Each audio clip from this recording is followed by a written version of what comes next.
This video is going to focus on NASWA, or North Africa and Southwest Asia, and the factors that make it unique, such as its climate, vegetation, language, trade networks, political units, river systems, and religion.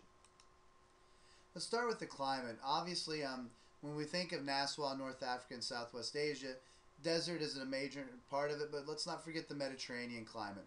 This region, much like we've looked at Europe, the northern portion and even the western portion borders the Mediterranean Sea. So we'll see those climate factors similar to Europe also found along this side also of the Mediterranean Sea.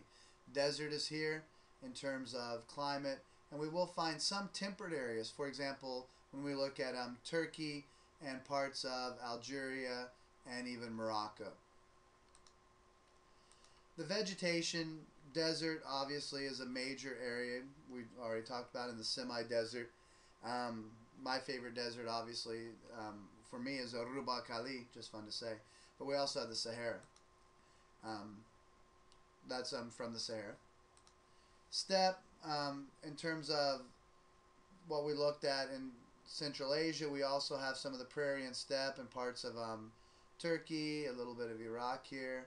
And so that's an important part of the vegetation. And then again, going back to Mediterranean climate, vegetation and climate. This is a picture from Turkey. The languages of the area start off with the fact that as Islam moved into North Africa, Arabic went with it. So many of these countries in Northern Africa still speak Arabic today. And we see that also in the Arabian Peninsula. We would find Farsi in Iran. Strangely enough, they speak a Turkish language in Turkey. And so these are some of the linguistic areas that we would see. Many of these countries, due to colonization, will also find secondary languages like English spoken in Egypt.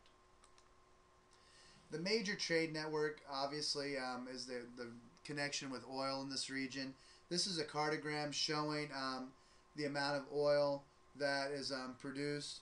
And so if you look at, we have the region, this is North Africa, Algeria, Libya, Egypt, Sudan, Saudi Arabia, the UAE, Qatar, Kuwait, Iraq, Iran, major oil producers in the region.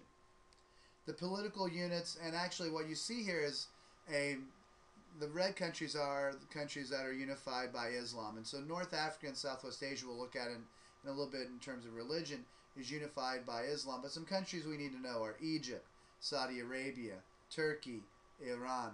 There are a lot, again, like many of the other regions, other countries, and we're not intentionally forgetting them all, but we need to remember those specific countries.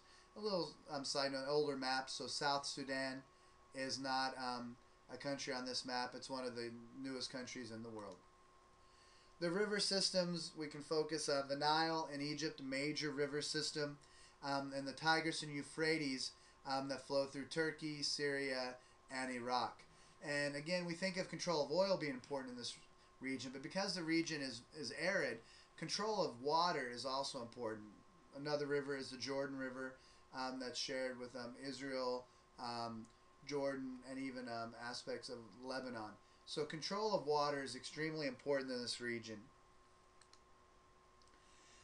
We mentioned that North Africa and Southwest Asia, we unified as a region because of religion, and we find that the majority of it is Islam. We do have pockets, though, of Sunni Islam, which is the darker orange, and the Shia majority is found in this portion of Iraq, but Iran is the country with the largest percent of Shiites in terms of the divisions of Islam. We also have Israel, with obviously its Jewish majority, and pockets of Christian groups within the region also. So some of the major factors that we look at: climate. Don't just focus on desert in the region, even though that's important. There is Mediterranean climate that we would find, and more temperate climate. Language, Arabic, Farsi, Turkish are the major languages. Trade networks, oil is extremely important.